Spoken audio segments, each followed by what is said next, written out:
Muito bom dia. Vamos então começar com uma segunda sessão do nosso segundo dia deste Congresso Internacional da Casa Pessoa. Esta mesa tem por nome Imagens e teremos a participação da professora Ana Klobouska, do professor Antônio Sáez Delgado e do professor Vincenzo Russo. A professora Ana Klobouska é professora no Departamento de Português e de Women's and Gender Studies da University of Massachusetts at Dartmouth e a sua apresentação, Pessoa Pornógrafo, uma revisitação do Epithalamium, terá lugar em Pessoa Alheia, aqui. Bom dia. Ana Klobouska pede... Lamento o fato que tem de estar presente aqui desta forma e queria agradecer muito à Casa Fernando Pessoa, à Fundação Gulbenkian, para a organização e para do evento e a Fundação Gulbenkian como anfitriões. E queria também mandar grandes abraços para todos os seus amigos e todas as suas amigas aqui presentes. Portanto,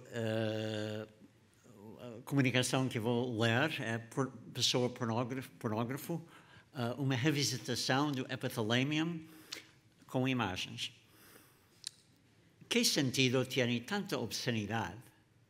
A pergunta de Ángel Crespo, que situa a abordagem do Epithalamium na sua biografia de pessoa, tem orientado, de forma explícita ou implícita, praticamente todas as leituras críticas deste poema erótico, escrito em inglês, presumivelmente em 1913, e publicado no terceiro e último volume dos English Poems, editados pela Ulisipo entre 1920 e 21. Por certo, as decifrações hermenêuticas do enigma da obscenidade muito sui generis do Epithalamium foram sempre, e continuam a ser, relativamente escassas, ecoando o quase absoluto desinteresse da imprensa da época, quer britânica, quer portuguesa, pelo folheto. Noticiado apenas pelo escocês Aberdeen Daily Journal como, cita-se, a bridal paean more disgustingly lascivious than was even John Donne in his most voluptuous moments. A primeira explicatio substancial e caracteristicamente ambiciosa da razão de ser do poema foi realizada por Jorge de Sena no seu ensaio seminal, o heterônimo Fernando Pessoa e os poemas ingleses que publicou, incluído na edição da Poesia de Pessoa em inglês pela Ática em 1974.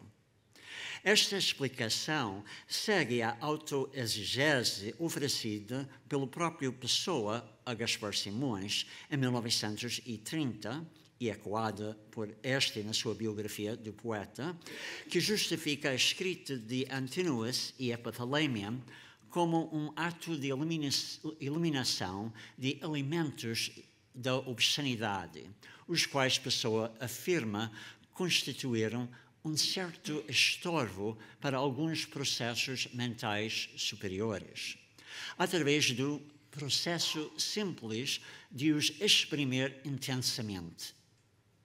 Para Sena, Pessoa terá exorcizado a sexualidade do seu universo literário, cita-se, para justificar a castidade e a disponibilidade heteronímica do ortónimo e dos heterónimos, dando a estes uma universalidade acima das circunstancialidades eróticas. Nesta configuração hermenêutica, o único sentido íntimo da obscenidade é ela não ter sentido íntimo nenhum, resumindo-se de forma satisfatória na expurgação que a remete para a inexistência. A outra principal direção interpretativa à volta do Epithalamium, também neste caso acoplado com Antinous, origina igualmente na carta de Pessoa a Gaspar Simões, datada de 18 de novembro de 1913, onde é, aliás, qualificada como desnecessária. Diametralmente oposta à justificação psicossomática, esta linha de leitura remete não para a eliminação ou supressão do sentido, mas para a sua expansão, tão robusta quanto dessubjetivada. Trata-se, evidentemente, do projeto pessoano de um conjunto de 5 poemas que, cita-se, percorre o ciclo do fenômeno amoroso, num ciclo imperial.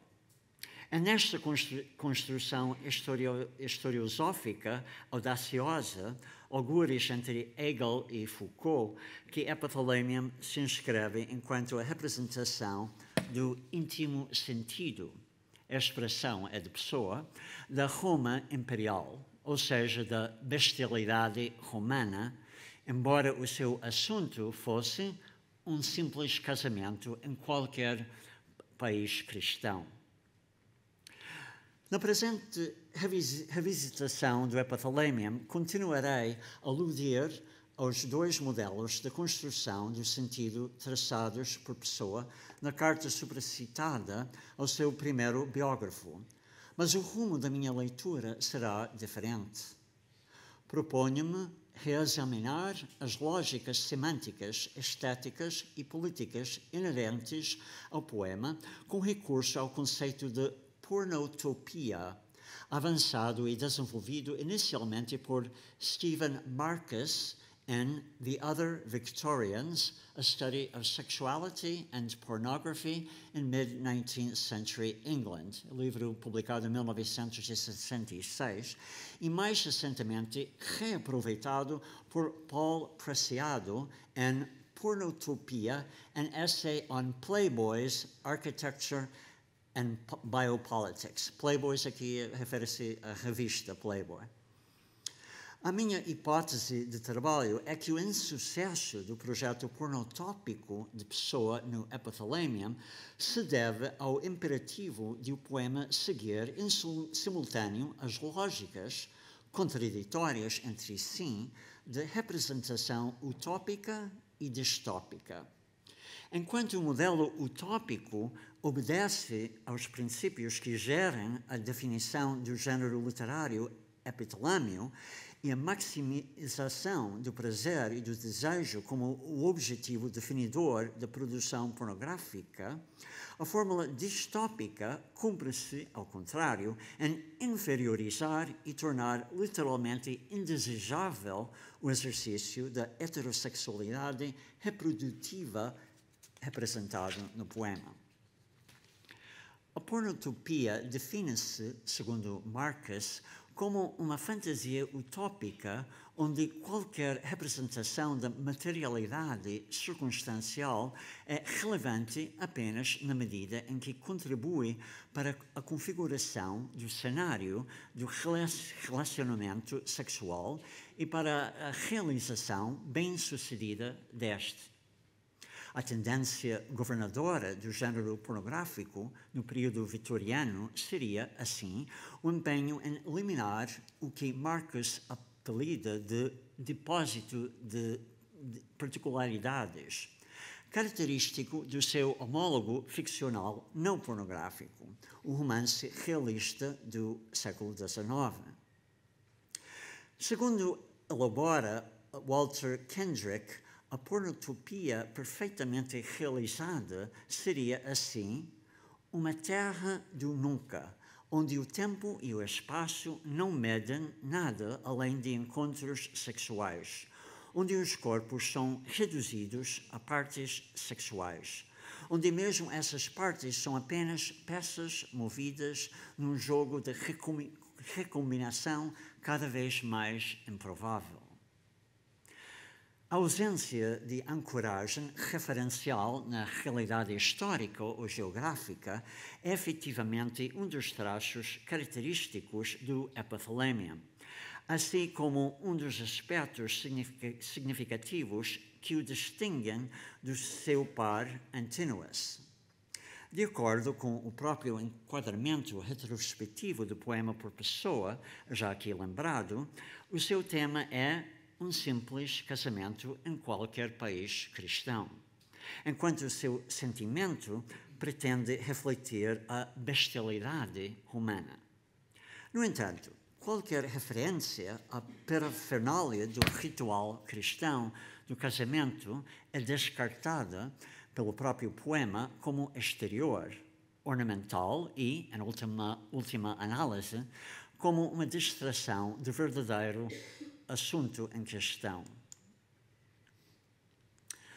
Não mais de igreja ou festa, que o que vedes é exterior ao dia, como as árvores verdes na berma para lá deste caminho, e para cá da igreja, sob o sol a pino. Isto mais não é que paredes ou chão, do vero ritual de todo o grande dia. Para os que se casam e para os que lá vão, isto é já da cama apenas havia.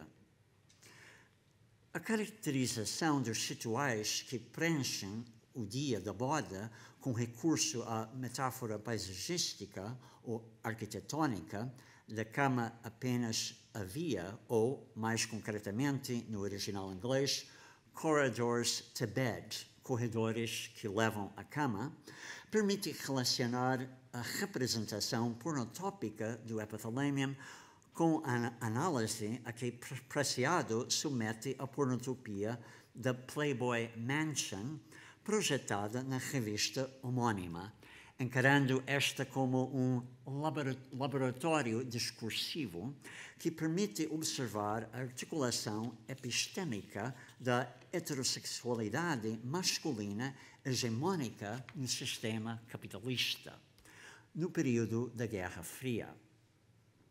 Na esteira do Foucault, Preciado identifica os antecedentes genealógicos da Playboy Mansion nos projetos como a proposta para a reforma da prostituição avançada pelo escritor libertino iluminista Restif de la Bretonne em Le Pornographe ou la Prostitution réformée, que é de 1769. Que, por sua vez, levou o arquiteto Nicolas Ledoux a elaborar vários planos para a construção de uma maison de plaisir em Paris e outra chamada Oikema, na cidade utópica de Chaux. Os princípios da biopolítica higienista, que visavam disciplinar a sexualidade extraconjugal, aliavam-se, deste modo, ao princípio da produção maximamente eficaz do prazer na representação pornográfica. Situando, embora o enredo do epithalamium no cenário conjugal, pelo menos no que diz respeito ao casal anônimo que protagoniza o poema, pois no ambiente orgiástico da boda realizam-se também encontros não sancionados pelo contrato matrimonial, Pessoa mantém, ao mesmo tempo, vários elementos definidores do complexo pornotópico que acabo de esboçar. Para além da já mencionada ausência de particularidades referenciais, importa notar a vigilância panóptica que nas primeiras 10 secções do poema segue obsessivamente a noiva, registrando todas as suas ações observadas e imaginadas. O ponto de vista privilegiado que permite registrar toda a intimidade do comércio sexual em curso é uma das convenções narrativas da literatura pornográfica, às vezes realizada por métodos engenhosos, como acontece no clássico da literatura erótica vitoriana, The Autobiography of a Flea, no qual a observadora e narradora é uma pulga que reside nas roupas da principal personagem feminina do romance. A mais elaborada releitura crítica recente do Epithalamium, que se deve a Fernando Coropos, insere-se na igualmente recente voga de estudos sobre a literatura erótica e pornográfica em língua portuguesa e envereda justamente pela inserção intertextual do poema no vasto repositório dos chamados livros para homens, que começaram a circular no espaço cultural luso-brasileiro a partir da abolição da Real Mesa Censória em 1821, mas sobretudo na viragem do século XX. De acordo com Coropos, o poema de Pessoa dialoga com a produção pornográfica da época do autor, estabelecendo um diálogo homossocial, um jogo sexual entre homens, onde a mulher é objeto de todas as atenções, reificada ao extremo, despida por todos os olhares, entre os quais se inclui o do leitor masculino. Coropos observa também a presença da temática nupcial no conjunto das obras que cataloga, ilustrada pelo Poemetro em 24 cantos, 3 mais do que Epithalamium, assinado pelo autor pseudônimo El Chulo e publicado em Lisboa em 1899.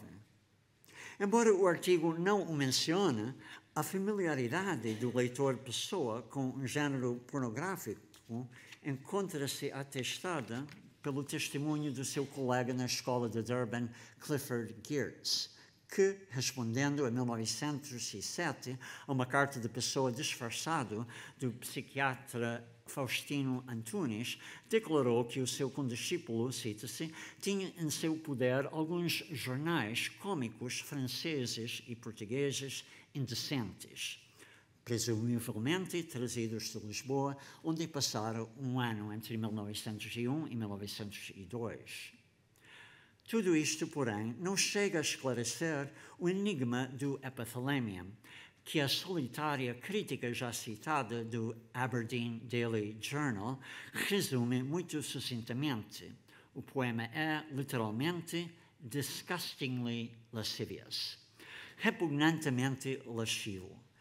Isto é, a sua focagem pornotópica na imaginação e exercício da luxúria parece incapaz de proporcionar ao leitor a satisfação pretendida, devido justamente à reação de repugnância que a sua visualização dos corpos e dos atos sexuais suscita. Jorge de Sena, cuja avaliação negativa do Epithalamium não levanta suspeitas de poder ter sido motivada por uma atitude moralista, acusou o poema de uma, cito, grosseria vulgar, esteticamente falhada. De facto, se a Bad Sex in Fiction Award, atribuída desde 1993 pela revista Literary Review, tivesse existido na época e se abrangesse a poesia, Epithalamium podia ter sido um forte concorrente ao prémio. Aliás, desde a sua interpelação à heterossexualidade, conjugal ou não, enquanto uma experiência asquerosa, o poema enquadra-se consideravelmente melhor do que Antinous na autoteoria pessoana da expurgação violenta, distinção reforçada também pelo empenho autoral dedicado por Pessoa a este poema homoerótico, uma edição revista, numerosos rascunhos, que contrasta com a ausência de testemunhos de redação relacionados ao Epithalamium, documentada por João Dionísio. A conclusão que se impõe e que tem sido elaborada por alguns críticos é que a justaposição dos dois poemas ingleses eróticos de Pessoa aponta irresistivelmente para um favorecimento, pelo menos estético, da homossexualidade masculina em detrimento da heterossexualidade normativa, que é retratada no Epithalamium em moldes de representação distópica. Creio, no entanto, que esta configuração binária pode ser reavaliada e complicada de forma análoga ao que faz Mark Sabine em contrastar os dois poemas, não em termos da orientação sexual que respectivamente representam, mas atendendo à sua inscrição diferenciada da sexualidade masculina fálica. Pouco tempo depois da publicação pela sua editora O Discípulo dos English Poems 1 e 2 e 3, incluindo Epithalamium e a versão revista de Antinous, Pessoa torna-se um dos principais promotores e protagonistas do debate público organizado inicialmente à volta das canções de António Boto, cuja segunda edição foi igualmente lançada pela O Discípulo. Esta polêmica, dita de literatura de Sodoma, que se estendeu ao longo de vários meses entre 1902 e 1923, não se constituiu apenas como um confronto de forças homofóbicas e homófilas, à maneira do conflito profetizado pelo imperador Adriano em Antinous, mas também como uma plataforma de articulação de, no mínimo, 4 visões ou teorizações distintas da homossexualidade masculina, protagonizadas pelos próprios invertidos e simpatizantes, nomeadamente Boto, Pessoa, Álvaro de Campos e Raul Leal. Assim, por exemplo, Leal deixava claro que a poesia e o modo de vida de Boto não harmonizavam com o seu próprio modelo da luxúria homossexual divinizada.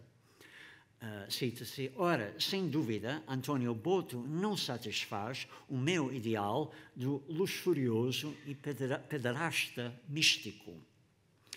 Nota-se ainda a margem que Leal ecoava, à sua maneira, as visões pornotópicas dos libertinos luministas, como Restif de la Bretonne e Nicolas Ledoux, advogando pela criação de templos de luxúria como incubadores do verdadeiro sensualismo místico que há de exprimir a divinização do mundo, a divinização de Sodoma, estabelecida exaltadamente pelo Verbo e pelo Espírito Santo de Deus. Contemplado neste contexto alargado, o par Epithalamium e Antinous pode ser configurado hermeneuticamente de forma que transcende a binaridade esquemática homo-hétero, neste caso atendendo em particular ao fator de diferenciação que é a classe social. Para justificar preliminarmente esta sugestão, que não poderei sustentar aqui de forma convincente, recorro a um dos apontamentos de Pessoa para um ensaio nunca realizado sobre Fialho de Almeida. Não era invertido por complexidade de espírito, como Shakespeare, nem por artificialidade total da alma, como Oscar Wilde. Era-o por pederastia essencial, por falta de senso moral. Era o tipo do invertido de aldeia, do invertido saloio, que pratica a pederastia mais ainda do que a pensa. O invertido psíquico, rectal, súcubo e porco.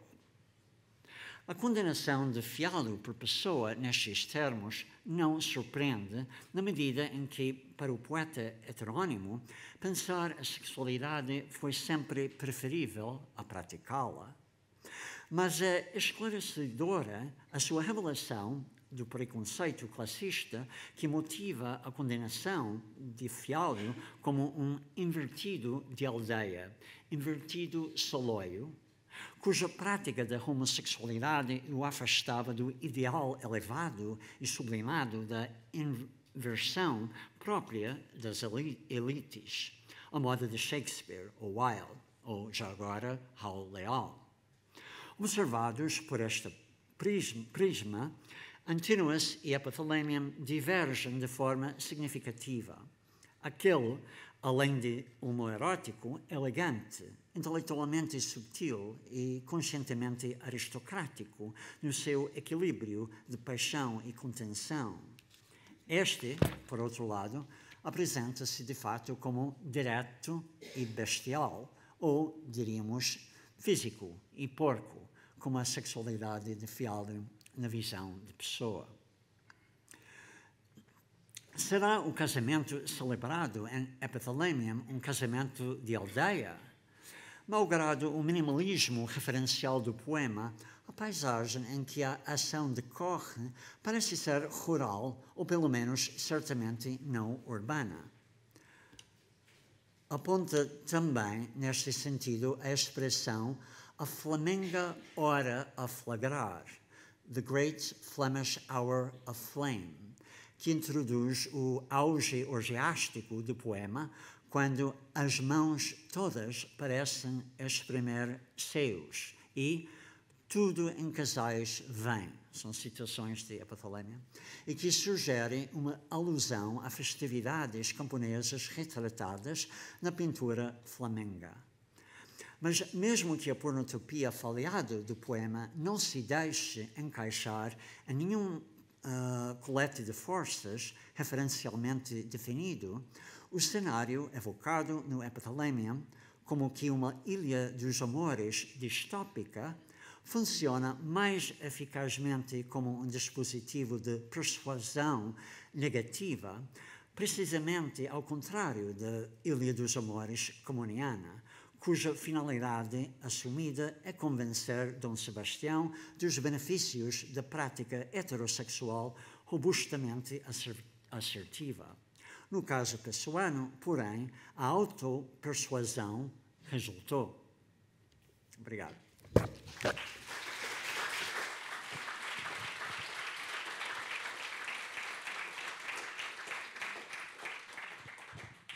Muito obrigado, Richard, e uma saudação à professora Ana Kluska. Agora vamos ouvir o professor Antônio Sáez Delgado, que é professor da Universidade de Évora, onde é responsável pela Cátedra de Estudos Ibéricos, é especialista nas relações literárias entre Portugal e Espanha nas épocas moderna e contemporânea e tradutor para espanhol de autores como Fernando Pessoa, José Saramago, António Lobo Antunes ou Lídia Jorge, entre outros. Também é o fundador e diretor da editora A Úmbria e a Solana, dedicada à tradução da língua portuguesa. O professor Sáez Delgado nos falará de Fernando Pessoa, santo cultural. Bom dia, muito obrigado. Queria só agradecer muito brevemente à Casa Fernando Pessoa pelo convite, a todos vos pela paciência, por estar nesta mesa que vai passar da pornografia à santidade, que é uma coisa que talvez o Fernando Pessoa permite, e que é também a mesa com mais sotaques do Congresso, capaz de ser. Muito bem, passo já a ler. A vitalíssima existência póstuma de Fernando Pessoa parece ser un acto de justiza poética para un autor que, como é ben sabido, se preocupou e non pouco con a posteridade e a inmortalidade literarias. Esa activa existencia póstuma non se mede apenas na escala editorial, académica ou cultural, pois há moito que se instaurou na esfera pública a través de mecanismos de sobrevivencia e culto que se espellan en diferentes procesos e fórmulas de conmemoración. O espazo de reflexão que nos oferece a variada existencia póstuma de Pessoa sitúase hoxe nun cenario onde canonización e inmortalidade ocupan un lugar central, con unha inevitável e amplísima dimensão social, popular, a cual se juntan tamén con as súas prácticas de culto, numerosos paroquianos da fe pessoana que frecuentemente parecen descoñecer que Deus veneran. Daí que os procesos de devoción a que podemos asistir e a imagen que, sen dúbida, proxectan do escritor acaben por se converter en mecanismos políticos que, de forma ingenua ou plenamente interesada, transforman a rememoración en conmemoración, con o seu inevitável pano de fundo ideolóxico e as súas lutas internas de poder. Na última década, son algúns os livros e proxectos de investigación de carácter internacional que se teñen dedicado ao estudo do fenómeno da inmortalidade literaria e das súas consecuencias na escala social, cultural e política en varios contextos europeus. Non podemos esquecer que desde as últimas décadas do século XIX e da época da formación dos Estados-nación, a vinculación activa dos escritores e, moito especialmente dos poetas, a construción da identidade comunitaria tornouse nunha especie de cronótopo que atravesa unha boa parte do continente, en paralelo con o papel desempeñado por músicos ou artistas plásticos que tamén contribuíron de forma definitiva para a edificación do espírito nacional. Por isto, porque vivemos un tempo obcecado con as identidades e as súas exhibições, o estudo da conversión de determinados autores en poetas nacionais e as formas de conmemoración que perduran até os nosos días fase un tema de profunda actualidade, no contexto do cual varios teóricos non hesitaron en aplicar a eses criadores o termo santo literario, en relación directa con o seu contributo para a construción do espírito da nación. As conmemorações transfórmanse, así, en algo semellante a unha polícia da memoria colectiva, ou, se preferirmos, do devir histórico, pois en cualquier dos casos teñen como función esencial ditar os deveres da sociedade. Son marcas no tempo, lembretes activos do deber de memoria de que falaba Paul Ricoeur, mas son tamén ao mesmo tempo balizas ideolóxicas e, por veces, até alarmes sociais, susceptíveis de manipulación cando se abre a porta a unha posteridade institucionalizada ou oficializada. Pierre Nora advertiu con lucidez que questões como a memoria, a posmemoria, a historia e a conmemoración son frecuentemente pano de fundo para outras máis graves, como o Estado, a patria ou a nación. Como ele afirma, poucas coisas son tão atuais como o pasado. Un pasado que, como avisou Hartlet no seu célebre epígrafe, corre o risco permanente de ser un país eternamente estrangeiro, que, acrescente o eu, é posível colonizar. De facto, a memoria dos nosos tótems culturais ten vida propia, e máis aínda nun caso como de Pessoa, cuja obra continúa a ser construída. Unha vida na cual os mecanismos de conmemoración interpretan o pasado como unha invención activa do presente. É necesario, como dice Borges, inventar unha tradición, e daí que a conversión de determinadas figuras en representantes activos da memoria e da nación, a criación dos chamados poetas nacionais, seja fundamental para determinar o seu patrimonio e difundir o seu culto. Anne-Marie Thiers recórdanos que a alma nacional se declina de diferentes formas, con elementos simbólicos e materiais, nun proceso no cual son tão importantes o himno e a bandeira como o folclore ou a lingua. Recordemos aquí, con a lingua, o paradoxal caso de Kafka, auténtico ícone da cidade de Praga, como todos sabemos, mas esquecido nos programas oficiais da República Checa pelo facto de escrever en alemán. No entanto, tamén é necesario ter en conta que os procesos de sacralización de certos autores, de certos heróis nacionais, participan igualmente en mecanismos de ficción, nos quais se establece un comercio simbólico de reliquias como unha forma posible de habitar o pasado, de converter a memoria en vida encarnada. Vivemos, sen dúbida, a era da conmemoración.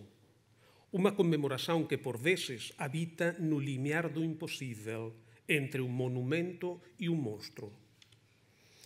Fernando Pessoa ostenta, sen dúbida, ese estatuto de poeta nacional, protegido e perseguido pelas conmemorações como esta na qual todos estamos a participar. É un santo cultural. Miguel tamén, en Cánone, a propósito dos poetas laureados, escreveu que, cito, o tríduo pessoano 85-88, tríduo, un termo de, indubitáveis referencias religiosas, constituiu unha reparación póstuma de unha gloria poética nacional. Pessoa goza de unha activa existencia póstuma. É un morto moito vivo no mundo editorial, académico e cultural, que ao mesmo tempo habita outro mundo fora deste ambiente, o da chamada pós-literatura, en que certos autores, como é sen dúbida o seu caso, corren o risco permanente de habitar o espazo do nacionalismo banal definido por Michael Billing, convertidos en marcas presentes nun certo capitalismo cool. Nese contexto, os nosos autores tradicionalmente referenciados como o ponto máis alto do cánone experimentan dinámicas posliterarias que frecuentemente transitan da institución literaria para o máis puro mercado capitalista, convertidos en marcas, en emblemas comerciais, alén de nacionais, que os empujan do estatuto canónico para o estatuto de celebrities ou de objetos de consumo. Neste contexto, Dovik e Helgason elaboran unha teoría que non refere nunca ao caso de Pessoa, que vincula de forma estreita e íntima os conceitos de poeta nacional e de santo cultural e propoen un modelo posível para diagnosticar cualquier coisa como o grau de santidade de un escritor ou de un artista, baseado no cumprimento de 3 principios. O primeiro é o que eles definen como vita, o potencial que torna o autor canonizável, a súa personalidade, o potencial transgresor da súa obra e a capacidade de gerar factos culturais. O segundo é o cultus, produção e reprodução do estatuto canónico no camiño da santificación, por meio das actividades de outros interlocutores que favorecen a presenza na memoria colectiva a través dos chamados lugares de memoria, desde as estatuas até o local escollido para o descanso dos seus restos mortais, desde os proxectos editoriais póstumos até aos rituais de celebração do seu nome em instituições, desde as exposições dedicadas à sua figura até a sua própria sobrevida ou a das suas personagens nas obras de autores posteriores. E, finalmente, efectos, consecuencias sociais da irrupção na esfera pública, num constante processo de sensibilização, adaptação e também manipulação. A transformação da imagem do autor numa espécie de estrela do rock ou do futebol, convertido em ícone pop para turistas, como parte inelutável do capital simbólico de um espaço e de uma sociedade. Este esquema adapta-se perfeitamente ao caso de Pessoa, cujo caso, como digo, cumpre sem nenhuma tensão os critérios estabelecidos por Dovik e Helgason.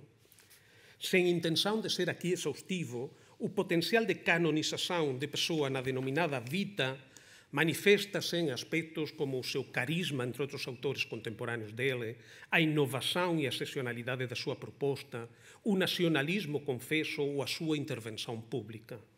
Além disso, os dois críticos destacam nesse capítulo do seu livro a capacidade profética e de autosacralização do perfil de santo cultural, patentes também de forma definitiva em Pessoa. No que diz respeito ao cultus, Dovik e Helgason dividen-no em 2 partes, em que mais uma vez o perfil pessoano encaixa perfeitamente no paradigma. A primeira é a produção do estatuto canônico, manifesta em elementos tangíveis e materiais. Por exemplo, do poeta devem conservar-se e exhibir-se relíquias. Os seus restos mortais são visitados, ou podem ser visitados, num local de culto sagrado, como os Jerônimos. Os seus bens são preservados de forma pública. A presença de monumentos e lugares de memória habitual em várias cidades do país. O corpus primário da sua obra, através de edições completas, críticas, facsimiladas, deve ser vasto e bem conhecido. E, por fim, a imagem de Pessoa faz parte ou passa a fazer parte dos elementos de aprovação e promoção oficial, seja nos currículos escolares ou mesmo em símbolos e materiais do Estado. Quanto à segunda parte do cultus, a reprodução do estatuto canônico, destaca-se de forma notável a capacidade pessoana para consolidar fórmulas rituais, seja nas celebrações de datas significativas, ou seja, na iconografia plástica da sua imagem. Paralelamente, sobressai o uso do seu nome para distinguir instituições públicas e privadas. Até há uma universidade de Fernando Pessoa nas Ilhas Canárias.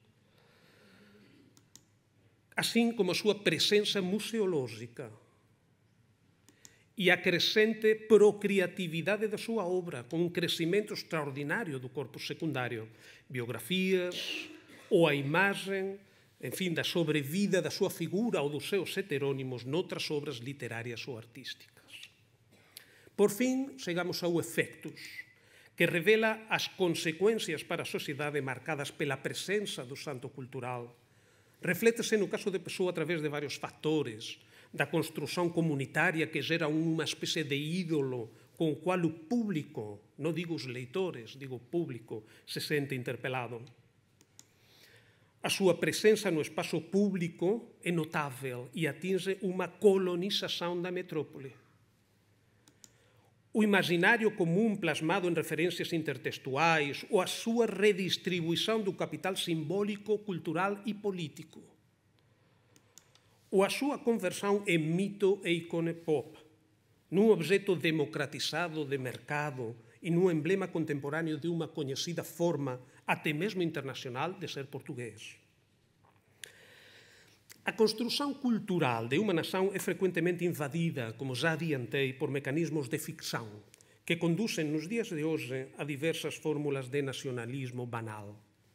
Alessandra Wilson, num livro dedicado ao compositor italiano Giacomo Puccini e ao papel desempenhado pela sua célebre ópera na construção da identidade nacional italiana, apontou que o culto, no final do século XIX e no início do XX, no contexto da arte académica, dos corpos hercúleos das estátuas clásicas, com o seu físico idealizado, identificado com valores espirituais como força, disciplina ou superação pessoal, esse culto foi posteriormente absorvido por uma forma diluída de cultura popular, que celebrava ao mesmo tempo os homens fortes do circo, da luta livre ou até do culturismo.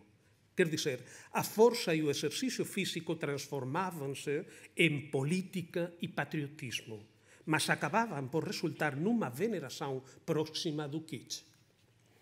No entanto, no nosso contexto, se ao longo da história podemos aplicar aos mecanismos de comemoração, por exemplo, de Luís de Camões, a ideia que Anthony Smith define como a rememoração de uma idade de ouro idealizada e de um passado heroico capaz de servir como exemplo para a regeneração coletiva no presente, o certo é que esta ideia não parece facilmente aplicável ao contexto de Fernando Pessoa. O poeta surge, portanto, como um poeta nacional e um santo cultural, mas sem uma ligação direta a uma idade de ouro. O que Pessoa realmente faz, em todo o caso, é revitalizar, através da sua obra, a reflexão sobre o espírito nacional, presente nas páginas conhecidas por todos da mensagem ou de textos em prosa. O autor dos heterônimos, como muito, revitaliza no início do século XX esse espírito nacional e participa ativamente num esforço artificial para superar os vazios da memória espontânea. Todo esforço de comemoração é artificial. No entanto, sabemos bem que no seu tempo Pessoa não foi o único a fazê-lo, nem provavelmente quem o fez com maior fervor. O que faz, então, de Pessoa um santo cultural da dimensão que atinge nos nossos dias? Para responder a esta questão, merece destaque um critério, mais um definido por Dobik e Elgerson, o enigma. Ou seja, a capacidade do autor para gerar mistério em torno da sua figura, um enigma que persista no tempo e que seja objeto de diferentes exégeses. Parece evidente que o fascínio provocado pela criação dos heterônimos, sustentado na narrativa absolutamente necessária do dia triunfal, é o elemento que constrói ou ajuda a construir, desde esta perspectiva, os alicerces da posteridade literária e até posliterária de Fernando Pessoa. Estaríamos num tom algo kafkiano na esfera pública perante um homem com uma vida normal, que na realidade esconde unha dialéctica que dá origen, a través da creación dos heterónimos, a un sistema literario exacto que, en paralelo, propón algo semellante a un nacionalismo patriótico atravesado por un cosmopolitismo intelectual con un elevado potencial de política performativa. Sen dúbida, poucos factores favorecen tanto o culto sagrado como o enigma. E o caso de Pessoa ofrece un enorme potencial simbólico. Un home normal, con un traballo normal, máis pobre do que rico, mas que se multiplica e se transforma nunha especie de pequeno Deus, por usar a expresión de Vicente Huidobro. Poderíamos dizer, de certo modo, que o autor da orquestra oculta, como ele propio definiu a súa alma, se transformaría nun autor nación, ou sería antes nun autor cidade, nun autor Lisboa, que alén diso parece profundamente inatingível, além de inmortal. Pessoa cría autores da mesma forma que Portugal criou un imperio, pelo que o genio oculto de Pessoa tamén reclama a posibilidade de transformar a memoria en aniversarios, calendarios, arquivos e museos. Non é por acaso que a museoloxía da Casa Fernando Pessoa convida o visitante a intervir no espazo do escritor, a brincar a ser Fernando Pessoa, emergindo, así, talvez de forma inconsciente, na memoria viva da nación. Mas podemos afirmar aínda máis. A figura de Fernando Pessoa como tótem cultural non se limita ás fronteiras do seu país. Atravésas para colonizar cidades e sociedades de outros países, como demonstran as súas estatuas e memoriais en cidades como Durban, na África do Sul, ou outras sen ligación directa coa súa biografía, como São Paulo e Niterói, no Brasil, Bruselas, en Bélxica, ou Coslada, en España. En todas elas encontramos a figura do escritor ocupando o espazo público, intervindo no espazo público. E non parece fácil pensar que nestes casos o faça apenas como emblema ou símbolo de Portugal. Provavelmente será máis fácil pensar que Pessoa pode funcionar tamén en contexto internacional como unha figura representativa do tempo sobre o qual se funda a súa sociedade actual, a nosa, sociedade actual. Un autor nacional e cosmopolita, que, como escreveu Sabrina Duque, é tan portugués que até aos 20 anos tiña publicado apenas en inglés. Pessoa tórnase obxecto de unha conmemoración que coloca o foco na contemporaneidade, se quisermos na posmodernidade da súa proposta, como un espello que reflete unha imaxe fascinante, a de un autor multiplicado, eternamente actual, con un enorme potencial simbólico que representa indirectamente Portugal no mundo, Portugal como o país onde tudo é posible. Un autor nación, embaixador de unha extraña forma de vida que deslumbra e seduz e que ofrece a posibilidade de que o leitor devoto de Pessoa experimente cualquier día un día triunfal ao alcance de todos en cualquier canto do mundo. Jorge Volpi, nun extraordinario libro recente sobre a historia da ficción, recorda o seguinte: cando o Nabucco foi estreado na Scala de Milán, en meados do século XIX, o seu inmenso suceso debeuse esencialmente non tanto á cualidade innegável da obra, mas á identificación do público con o povo judeu oprimido. É esa mesma identificación, guardadas todas as evidentes distancias, que actúa no caso de Pessoa. Fórmase así unha especie de comunidade imaginada, no sentido de Anderson, composta por unha multidão de persoas que profesan, de alguma maneira, a fe pessoana, a pesar de non se coñeceren entre sí e de non partilharen máis rituais do que a rememoración ou a simples pose dun imán con a cara do poeta colada no frigorífico. Mas, en todo caso, unha comunidade pessoana é unha comunidade pessoana. A comunidade do enigma, do misterio seductor, que se lanza moitas veces de ollos fechados nos mecanismos posliterarios do mercado. Sen plena consciencia de que, e debemos recoñecelo, todo o traballo de veneración, até de conmemoración, ten algo de melancólico. E talvez até posamos aventurar por veces de patético. Nesta vertigen estamos, gostemos ou non, todos nós, Quem nesta sala não tem em casa um livro, uma biografia, um desenho, um boneco, uma t-shirt, uma pasta ou até um cinzeiro com a imagem do Santo Pessoa? Muito obrigado.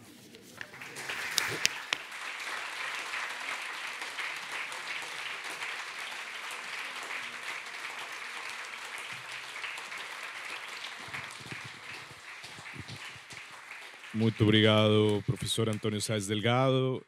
Vamos continuar. Muito obrigado também pelo respeito do tempo. Continuamos com o professor Vincenzo Russo, que ensina literatura portuguesa e brasileira e literaturas africanas de língua portuguesa na Universidade de Milano, onde coordena a Cátedra Antônio Lobo Antunes do Instituto Camões.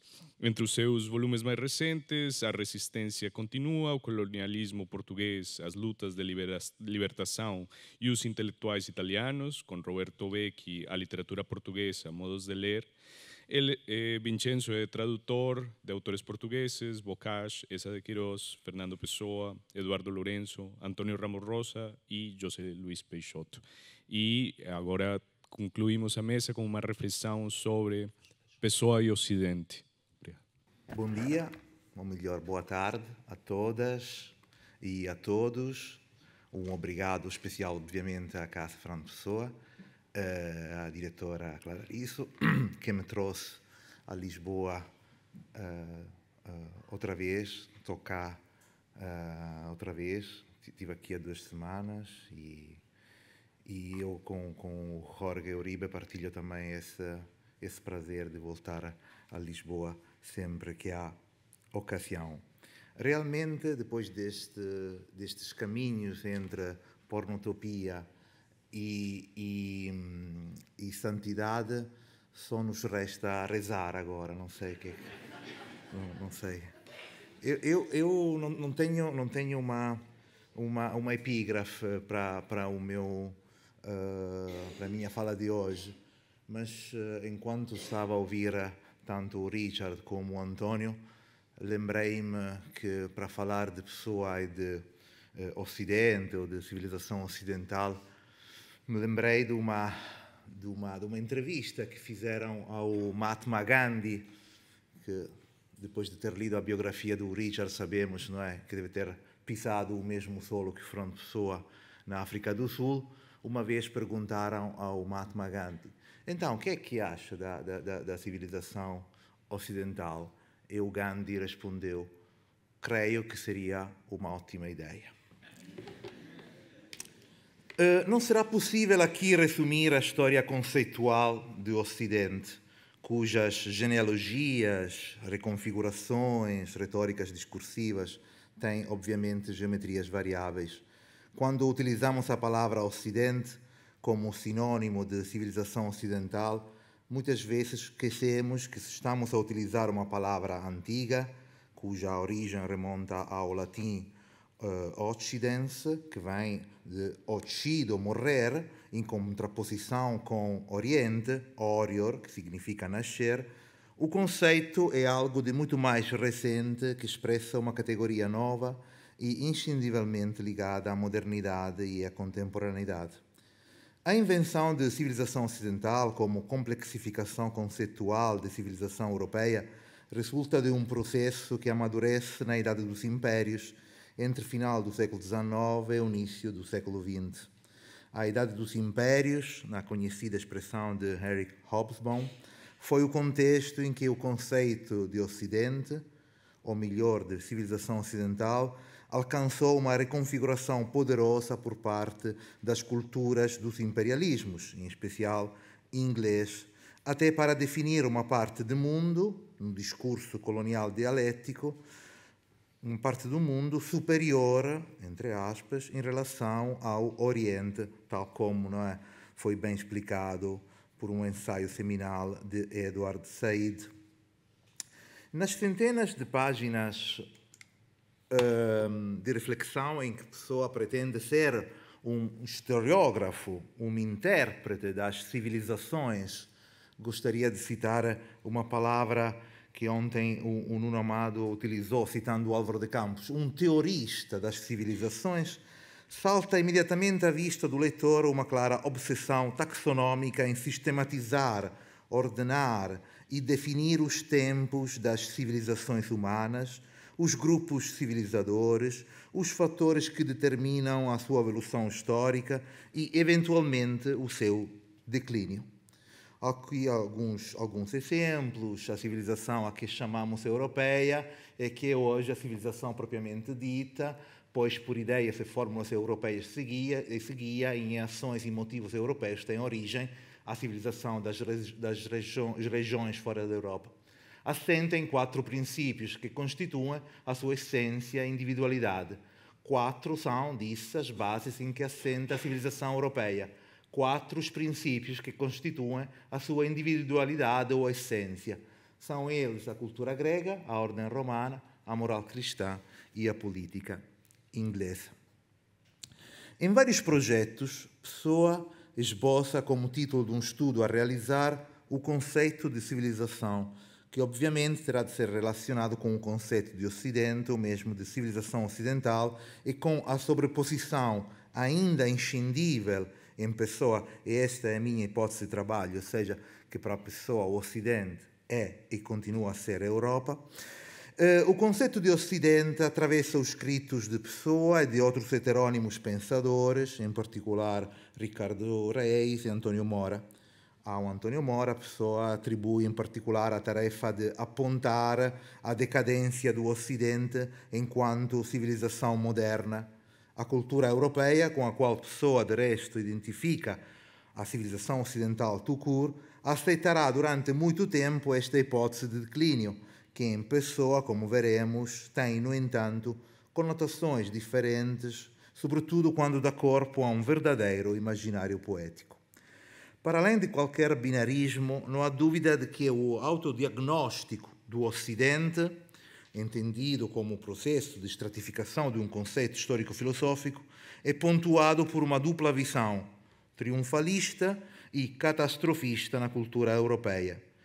A visão triunfalista sintetiza as posições que celebram a singularidade do Ocidente, a centralidade, a universalidade, desde o século XVIII, etc., etc. A segunda sintetiza, a partir dos finais do século XIX, e sobretudo nas primeiras 4 décadas do século XX, todas aquelas previsões do fim a que estariam condenadas as culturas do mundo, das quais a civilização ocidental é apenas uma entre muitas. Um célebre ensaio, não é, da década de 20 de Oswald Spengler, intitulado O Declínio do Ocidente. Para Spengler, o Ocidente, como civilização, está condenado ao desaparecimento, porque é dominado pela tecnologia, pelo dinheiro e pelas massas. Em suma, entre o Hegel, que, como todos nós sabemos, é autor muito lido por Fernando Pessoa, da Europa, portanto, entre o Hegel da Europa como fim da história mundial, cito Hegel, a Europa é de facto absolutamente o fim da história mundial, tal como a Ásia é o seu início. Estas são palavras celebérrimas do curso de Filosofia de História de 1837, em que o mais importante filósofo da Europa diz que não vai tratar da África, porque a África é um continente sem história.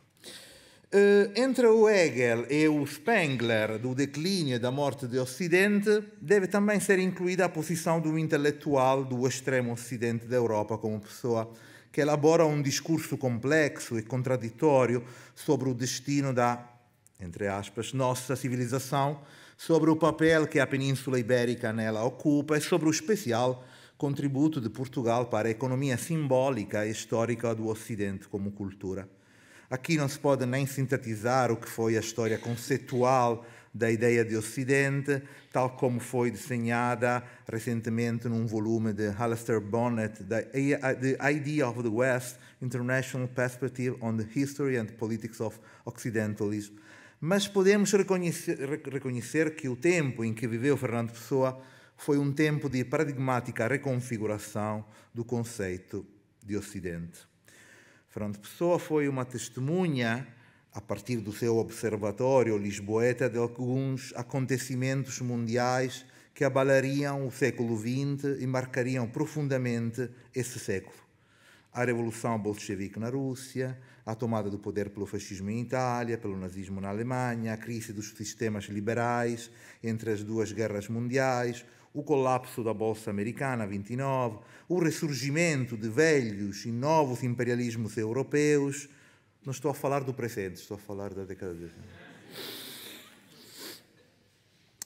As análises políticas de um tempo conturbado como o seu conduzem também a pessoa à tripla condenação do bolchevismo, do fascismo e do nazismo. Os três unidos sob o signo apocalíptico do fim da civilização europeia. A pessoa chama bolchevismo, fascismo e nazismo tripla descendência do anticristo.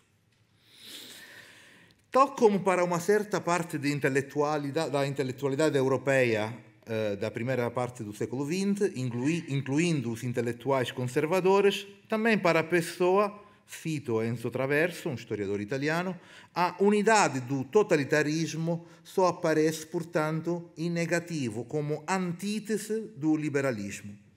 E sabemos, né, as várias declarações que a pessoa faz, né? A minha educação é inteiramente inglesa, sempre fui fiel aos princípios essenciais do liberalismo, etc., etc.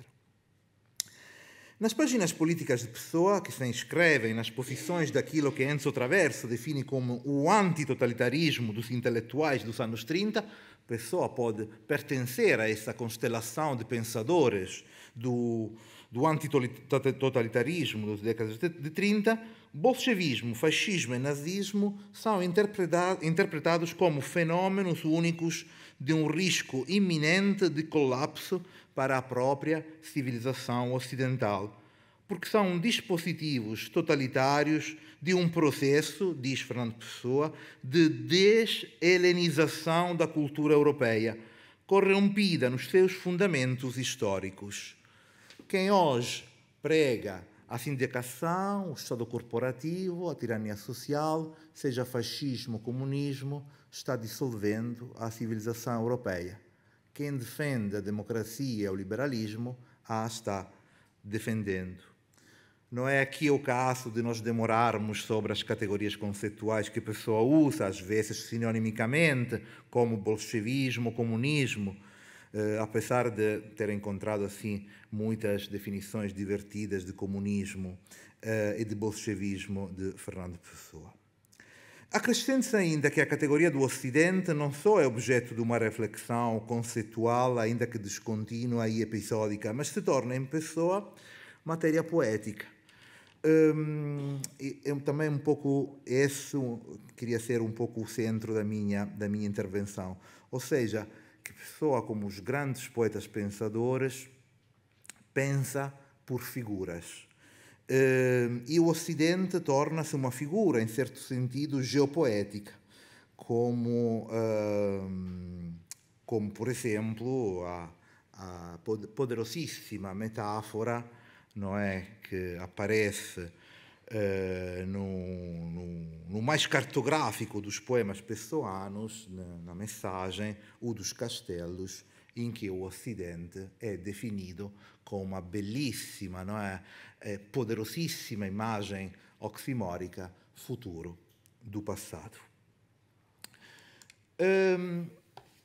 Há outro poema em que é possível reconfigurar a imagem, a representação figural de Ocidente. É no poema Dois excertos de odes do heterônimo Álvaro de Campos.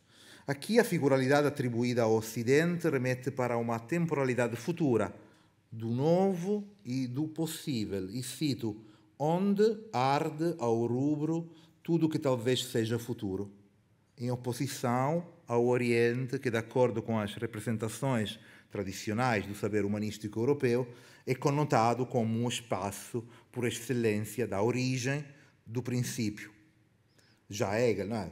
Ouvimos, a Ásia é por excelência o continente das origens. O canto sensacionista à noite resolve-se também por um apelo solicitação para quem à mesma noite se torne criadora e cúmplice da história existencial e memorial de um eu cosmopolita e moderno como o engenheiro naval Álvaro de Campos, disperso pelos 4 continentes, pelos 4 pontos cardeais de um globo que a modernidade tornou cada vez menos misteriosos, porque agora plenamente conhecido e mapeado. Aqui, neste poema, o Ocidente torna-se o espaço da modernidade e da sua crise, da perda da moralidade e, sobretudo, da selvageria das almas. Um deserto mecanizado de desequilíbrio tecnológico que parece uma profecia do tempo futuro. E desfolha-me para o teu agrado silencioso e fresco, uma folha de mim lança para o norte, onde estão as cidades de hoje, cujo ruído amei como um corpo. Outra folha de mim lança para o sul, onde estão os mares, as aventuras que se sonham. Outra folha minha tira ao ocidente, onde arde o rubro tudo o que talvez seja o futuro. E há ruídos de grandes máquinas e grandes desertos rochosos, onde as almas se tornam selvagens e a moral não chega. É curioso que numa das numerosas listas de projetos editoriais do poeta se encontra um ensaio planeado com o título de O Conceito de Ocidentalidade, datado de 1929. A lista de projetos, intitulada Matéria Controversa, incluiria textos assinados por Pessoa e heterônimos, obviamente se excluirmos a participação do seu amigo e colega poeta Mário Sá, que teriam sido publicados por se manterem unidos por, cito, um fio polêmico revelador da única discussão-oposição superiormente intelectual no Portugal contemporâneo. O interesse de Pessoa pela história das civilizações remonta ao início da década de 1910, provavelmente aos anos anteriores à Grande Guerra, e em particular pela civilização ocidental que ele, como muitos intelectuais do final do século XIX e começo do século XX, já disse, identificava inevitavelmente com a Europa. E aqui é uma das citações mais conhecidas, não é, em que Pessoa escreve: a nossa época é aquela em que todos os países, mais materialmente do que nunca, e pela primeira vez intelectualmente, existem todos dentro de cada um, em que a Ásia, a América, a África e a Oceânia são a Europa, e existem todos na Europa. Basta qualquer cais europeu, mesmo aquele cais de Alcântara, para ter ali toda a terra em comprimido. E se chamam a isto europeu e não americano, por exemplo, não digam isto ao Trump, por favor. E se chamam a isto europeu e não americano, por exemplo, é que a Europa e não a América é a fons et origo deste tipo civilizacional, a região civilizada que dá o tipo e a direção a todo o mundo. De facto, a categoria conceitual de Ocidente em Pessoa está intimamente ligada à categoria dela derivada de civilização europeia, que na sua classificação seria constituída por várias subcivilizações históricas, grega, romana, renascentista, romântica, moderna. Não iremos aprofundar a análise desta sistematização de épocas históricas da civilização ocidental ou europeia, mas iremos deter-nos um pouco na argumentação filosófico-religiosa e político-social que levaria Pessoa a identificar a Grécia Antiga como o centro irradiador da nossa civilização. A Grécia, como sabemos, para Pessoa é, entre aspas, essência da nossa civilização, base principal da nossa civilização. Também não digam isto aos tecnócratas da União Europeia, que não acreditam que a nossa civilização europeia tem fundamentos gregos e romanos, mas apenas, não é, cristãos. Pessoa identifica a Grécia Antiga como o centro irradiador da nossa civilização, e como esta, como a civilização grega, se transmitiu, pelo menos em parte, à civilização romana nas suas 3 características principais. Ou seja, Pessoa, na sua acribia, não é, interpretativa, acha que Roma só herdou da Grécia racionalidade, harmonia e objetividade. Que a própria noção de civilização europeia não seja inteiramente identificável com a civilização cristã está bem explicado num trecho pessoano de 34, em que o Pessoa critica o discurso de Salazar e de Armindo Monteiro, o ministro das Colônias, que os dois, utilizando a expressão civilização cristã, cometeram uma imprecisão. A civilização que o Império Moderno Português expandiu foi a grego-romana, frisa Fernando Pessoa. Se a Grécia Antiga de Pessoa é certamente aquela filtrada pelo século XIX inglês, em particular por historiadores como John Mackinnon Robertson e John Bagnall Bury, ela conota-se dentro de uma tecnologia do uso do passado como uma espécie de ainda não que é possível restaurar, pelo menos através de uma repaganização da Europa, e como um já não que a modernidade sancionou e, portanto, tornou condenável. A Roma Antiga também usada, digamos assim, não é? Por Pessoa, ou utilizada por Pessoa, é filtrada da leitura do Edward Gibbon em A História do Declínio e Queda do Império Romano, e essa Roma Antiga é o resultado da transformação do espírito grego em contato com a cultura latina, que acabou por limitar o individualismo helênico através de uma nova concepção de Estado. O cristianismo, frisa Fernando Pessoa, infiltrar-se-ia então na sociedade imperial romana, porque contrariaria a concepção estadista do Império Romano com um individualismo especial. O cristianismo teria herdado de Roma o imperialismo, o espírito de expansão e o universalismo, sobrepondo ao fundo judaico um proselitismo que os judeus não conheciam, e acabaria por competir com o próprio Império Romano como uma força dissolvente e anarquizante. Vou um pouco para frente. Na reflexão de Pessoa, o cristianismo, portanto, torna-se a causa da decadência ocidental.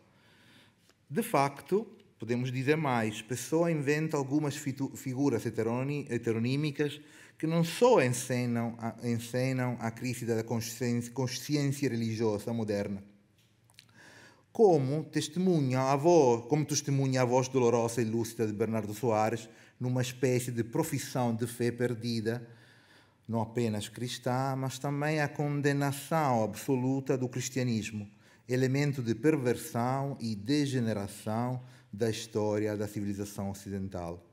Em certos momentos do livro do Sossego, Bernardo Soares ilumina, numa espécie de reflexão filosófica, a crise religiosa do homem moderno, em que se descreve como num meticuloso exercício de notas pessoais o processo do pensamento perante a falência da fé e da metafísica. Não vou ler para não roubar mais tempo. Vou tentar ser mais sintético e vou ler mais duas citações. Esta tem a ver com aquilo que acabamos de dizer, ou seja, que Pessoa, na sua fúria, não é, demolidora da história das civilizações ocidentais ou das civilizações europeias,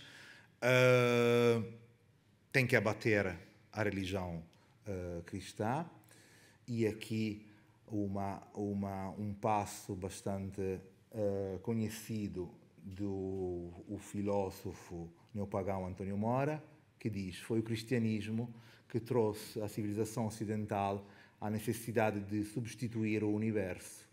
Não seríamos injustos se dissermos que o cristianismo foi, na civilização europeia, a primeira forma conhecida de ópio ou cocaína. Aqui parecem, não é, ecoar algumas expressões até do Karl Marx, não é, sobre a religião. Acho que até é bastante divertido isto. A última parte teria tido toda uma reflexão sobre como a civilização europeia está dividida em várias subcivilizações. Uma delas áreas é a subcivilização ibérica. O que é interessante é que a pessoa, nestas taxonomias, nessas listas, nessas classificações, diz que o grupo ibérico, composto de Espanha e Portugal, é caracterizado por uma espécie de ocidentalização do europeu. A América começa aqui. Esta é uma imagem muito interessante, a imagem da Península Ibérica como fronteira móvel, não é, do Ocidente, que será utilizada num ensaio seminal de Sérgio Buarque de Holanda, Raízes do Brasil, de 1936, segundo o qual a colonização ibérica teria alargado as fronteiras ocidentais da Europa. Acabo com a última citação, não posso ler as várias citações que tinha, até que, porque são divertidas, porque aqui mostram que como a pessoa era um poeta, pode-se dizer agônico, um poeta agônico também era um pensador agônico. Quer dizer, ele não era nada diplomático, quer dizer, ele é do contra também, é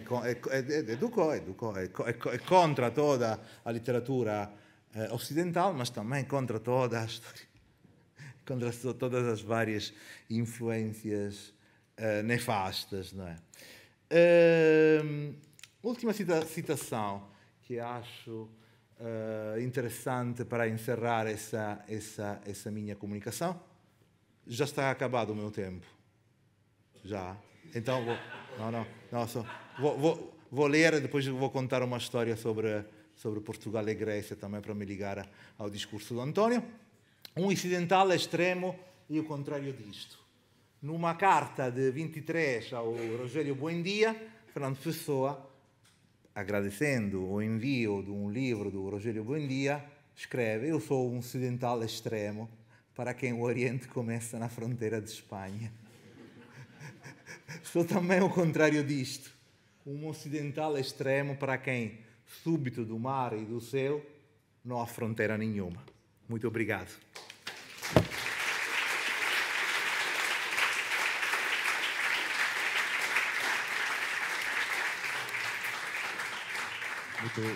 Muito obrigado.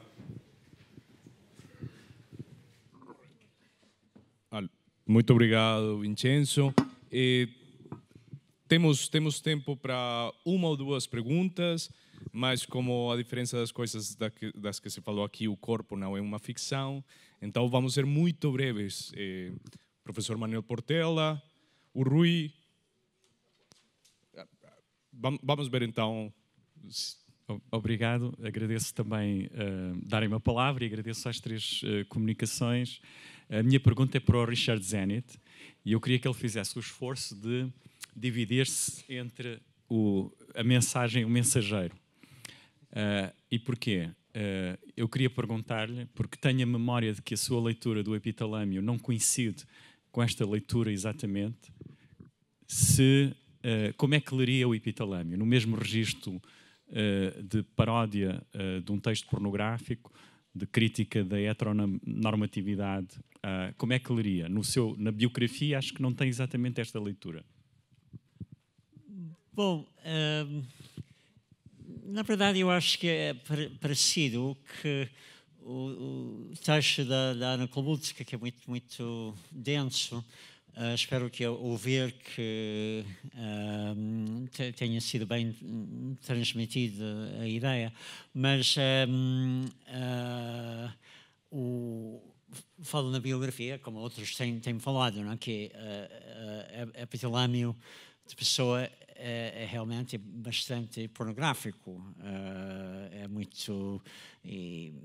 ela, por acaso, não citou, porque são coisas conhecidas, mas há passagens que falam de vários... o ato sexual em termos muito frontais, crus. Mas não é erótico, não é? E realmente parece que é uma coisa aí quase que repugnante, né? E enquanto que Antinous pelo contrário, não é? Ali sente-se mesmo paixão, um erotismo que tem a ver com afeto e desejo e portanto são um poema que seria heterossexual, digamos, e outro homossexual, homoerótico.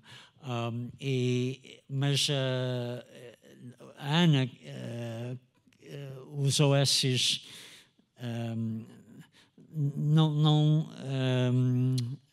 discute isso, mas ela vai buscar outras maneiras de chegar um pouco à mesma ideia, né? Desta pornotopia e etc. Bom,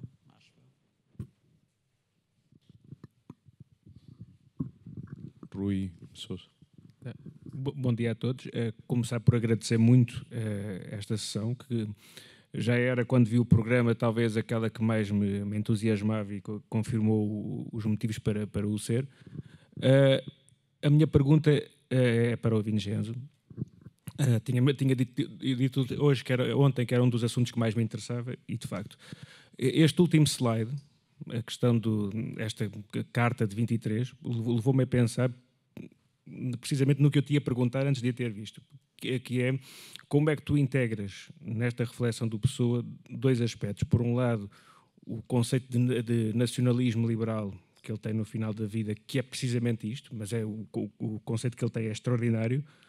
E depois, se tu não identificas nesta ideia de que é uma aparente ambiguidade típica pessoana, não é? Por um lado, o confinamento em Portugal, por outro, a abertura para o mundo, à luz de uma leitura do Ocidente que também é uma crítica profunda de uma certa direção que o Ocidente tomou, que depois, numa série de outros textos, ele aponta um outro contraponto possível para o Ocidente, que seria aquele de Portugal conforme ficou no século XVI.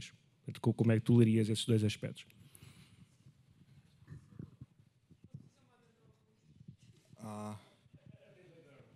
Vai haver uma adenda agora. Uma adenda que talvez ajude a situar o Rui e a abrir um pouco mais o argumento. Que é, isso é muito interessante, mas isso talvez... Conseguem-me ouvir? Isto está esquisito. Isto talvez tenha qualquer coisa a ver com uma história que eu acho que seria interessante tentar contar, que é a história daquilo que é o nacionalismo inglês durante a Primeira e a Segunda Guerra Mundial. E especificamente com uma coisa que fica escrita pelo George Orwell, que é um grande ensaio sobre a hipocrisia inglesa enquanto fator civilizacional e que tem a ver com essa ambiguidade que tu estás a tentar descrever. O ensaio que seria interessante ler em comparação com o do Pessoa é uma coisa que se chama The Lion and the Unicorn, que é de resto um grande ensaio político. É muito engraçada esta pequenina nota. Pronto, fica... Não, não tenho dúvidas que o Pessoa terá chegado através disso, mas ele realmente tem uma série nestes textos que ele tem de crítica ao Ocidente, o próprio contexto do imperialismo inglês não passa incólume. Portanto, a ideia de que Pessoa é seguidor de um liberalismo à inglesa não inibe a Inglaterra de uma série de críticas também severas. O Vincenzo, queres fechar? Vou ser breve. Já escrevi há uns anos uma coisa bastante banal, não é? Que a pessoa foi filho de dois impérios. Isso não significa nada em termos factuais, significa muito em termos culturais. Ou seja, o nacionalismo liberal,